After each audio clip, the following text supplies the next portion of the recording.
Et je le fais pour toi, tu vois. Regarde. Je dois dire que je me suis fait beaucoup de mauvais sang pour Jean-Louis. Je me suis fait beaucoup de mauvais sang parce que je me demandais mais comment il va faire pour se tirer de ce truc-là alors qu'il n'est pas du bon côté des données. Ah, il est du bon côté du spectacle, ça c'est clair. Et de ce côté-là, je dois dire que je suis un peu impressionné d'avoir pour la première fois affronté Jean-Louis dans un débat. Mais ceci dit, cette fois-ci, c'est la fin du congrès. Vous avez bien rigolé, mais moi je dois vous laisser avec un message clair pour que, en rentrant dans vos services, vous sachiez quoi faire et transformer vos services en des services qui ont la culture du système plus que la culture du héros. Alors, première chose, je n'ai pas de conflit d'intérêt avec la transfusion, rien, ni académique ni financier. Et Jean-Louis vous a dit qu'effectivement, la transfusion, c'était dangereux. Il ne vous l'a pas dit aujourd'hui, mais il a écrit tellement de fois.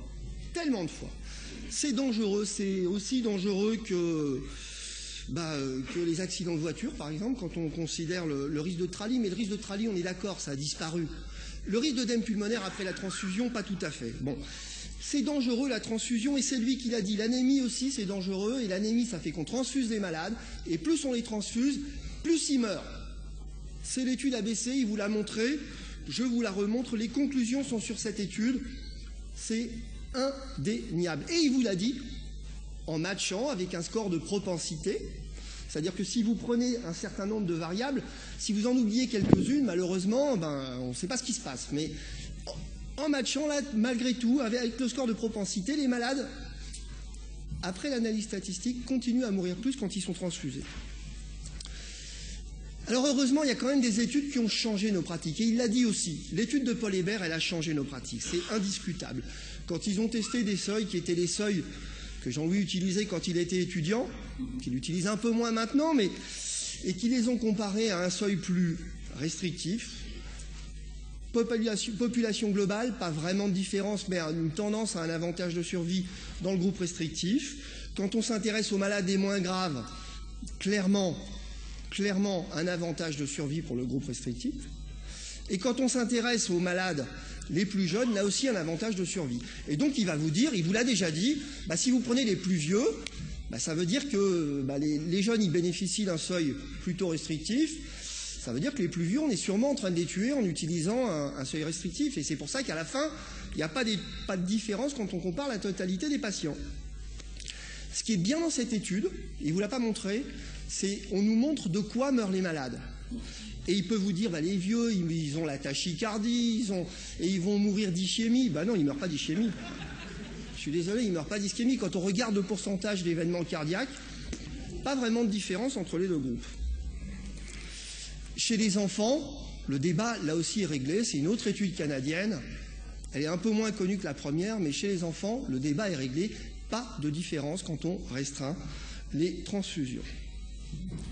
Et donc les méta-analyses, et je ne suis pas un fanat des méta-analyses, mes internes le savent bien, montrent qu'il n'y a pas de différence sur la mortalité. Il n'y a pas de différence sur la mortalité. Je suis désolé, c'est les données, Jean-Louis, c'est les données, c'est tout. Et pour le coup, c'est assez homogène. Il vous a montré ces guidelines, ces guidelines établis par un groupe américain de gens très honorables. C'est lui qui l'a dit dans l'éditorial qu'il a écrit. Recommandation numéro 1, on se tient à 7 grammes par décilitre pour les malades stables. Recommandation forte. Recommandation numéro 2, les malades avec un peu de tachycardie et d'ischémie.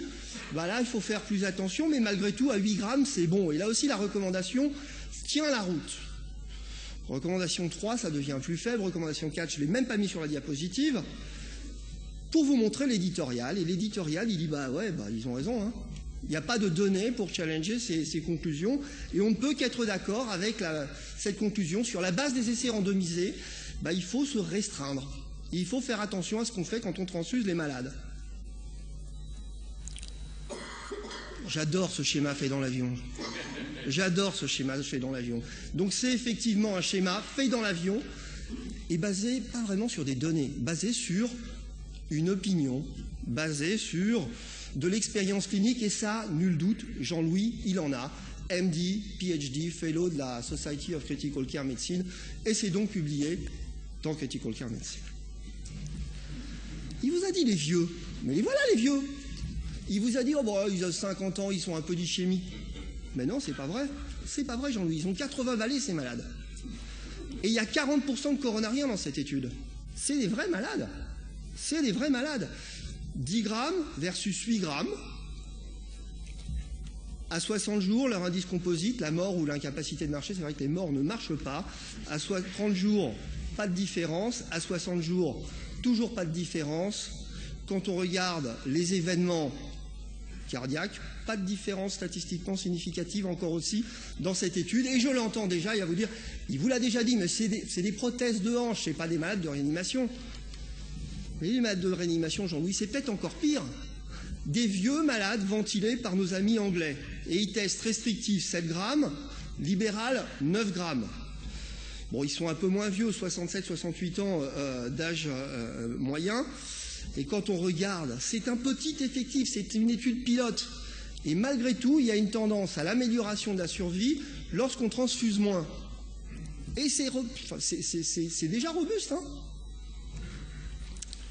Conclusion, on peut sûrement faire un essai comme ça sur des malades ventilés et plutôt vieux, parce que cet essai pilote, il montre quand même des choses intéressantes, et notamment, pas vraiment de signal sur l'ischémie myocardique et sur l'infarctus, hein. Alors il va vous dire, oh là là là là là là, attention, il ne faut pas faire ça. Il va vous dire, il ne faut pas faire ça, attention le coronarien. Et il va s'appuyer sur 3 études qu'il vous a montrées. L'étude SOAP, l'étude de Yasser Sakr et l'étude coréenne. Point commun entre ces 3 études,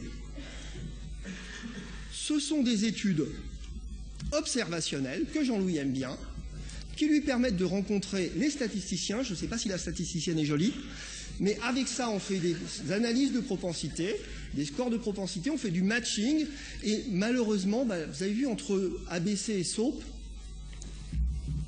l'évidence est passée de l'autre côté. C'est quand même bizarre.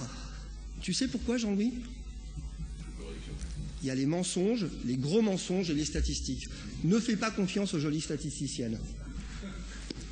Et il va vous dire, attention à Paul Hébert, attention, beware with Hébert.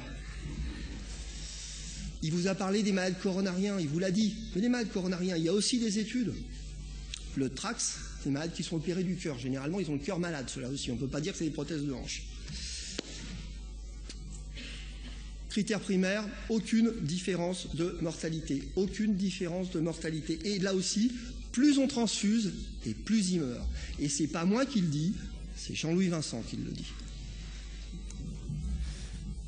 Autre étude, c'est une petite étude, c'est une étude pilote où là on s'intéresse à des malades qui ont une cardiopathie ischémique symptomatique.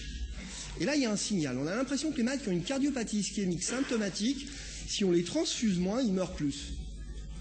Je dirais 2 choses. Première chose, quand on compare ces 2 groupes, c'est rare, mais c'est un tableau de caractéristiques des malades là où il n'y a pas de colonne petit p. Et pourtant il y a un truc qui est significatif, hein, c'est l'âge. Ils sont plus vieux, malheureusement dans le groupe restrictif, et significativement plus vieux. Et puis l'autre truc, c'est, je suis désolé, mais il faut être débile pour faire ça. Un malade qui a une cardiopathie ischémique qui parle, même si c'est une étude pilote, je suis désolé, il faut être débile pour ne pas le transfuser. Méta-analyse, ce n'est pas des données très solides, je suis désolé, mais malgré tout, quand on regarde le risque de décès sur cette méta-analyse, sur les malades qui ont post-infarctus, hein, malheureusement, les données sont encore du côté transfuser moins. Quand on regarde la conclusion, elle est encore sans équivoque, quoi. On ne doit pas encourager la transfusion de ces malades. Et quand on regarde le risque d'infarctus, c'est pareil. Les données sont encore du même côté, Jean-Louis. Alors le monde moderne a ses héros. Et on peut choisir de vivre comme un héros. Et la réanimation aussi a son héros. Et c'est toi le héros. Je veux dire, clairement, tu nous as appris beaucoup, tu continues à nous apprendre beaucoup avec ces éditoriales où tu nous dis, par exemple, bah ouais, c'est trop simpliste de se fier à un chiffre. Malheureusement, au milieu de ce qui est vert, là, vous voyez qu'il ne donne pas vraiment la solution. Et le problème, c'est que peut-être que toi, tu es toujours dans ton service, mais quand le héros n'est pas là, moi, ce qui me préoccupe, c'est qu'est-ce qui se passe dans mon service entre 2h et 3h du matin, la nuit du samedi au dimanche. Et si je n'ai pas le héros à ce moment-là, je ne suis pas si mal que ça avec des guidelines pour la majeure partie des malades. Et c'est sûr que ça ne s'applique qu'à des circonstances cliniques spécifiques et particulières. Et il faut réfléchir aux exceptions. aux cas dans lesquels ça n'est pas applicable. Et il faut être un peu flexible. Parce que c'est sûr que le type qui a certes l'infarctus, mais l'hémorragie digestive, ben moi je ne sais pas s'il faut appliquer les guidelines de l'infarctus, les guidelines du saignement digestif ou les guidelines de la transfusion. Mais au moins y réfléchir, c'est commencer à se poser la question. Je suis d'accord avec toi, Jean-Louis. Si tu as un malade qui a 10 de lactate et 8,5 g d'hémoglobine et la SVO2 à 55%, ben peut-être que je vais me poser la question de le transfuser, même si ce n'est pas 8 grammes ou 7 grammes. Je suis d'accord avec toi. Mais malgré tout, quand on regarde la majeure partie des malades, et surtout ceux qu'il faut protéger, eh ben les guidelines, elles nous disent quand même, attention avec la transfusion. La transfusion, c'est dangereux. Et je crois qu'on est obligé de se ranger du côté des données et de l'évidence. Paul Hébert dit, on ne peut plus accepter de recommander de transfuser en utilisant des vagues approches, en regardant le jugement clinique, les symptômes, si ça va mieux, si effectivement la transfusion c'est bon. Ben, peut-être que la transfusion c'est bon tant qu'on est vivant. Je pense qu'il faut continuer à faire de la recherche et notamment essayer de raffiner ces guidelines sur ces groupes qui aujourd'hui échappent à l'évidence. Mais en attendant, je crois qu'il faut être sérieux. Il faut vraiment être sérieux et on peut parler, on peut écrire, mais bon sang, non. Pas relever les seuils transfusionnels. On peut parler, on peut écrire, ça je l'ai appris de mon père. Mon père disait la langue n'a pas d'os et le papier ne refuse pas l'encre. Je voudrais lui dédier cette lecture, c'est la première fois qu'aujourd'hui je ne peux pas lui souhaiter son anniversaire le 17 janvier. Merci.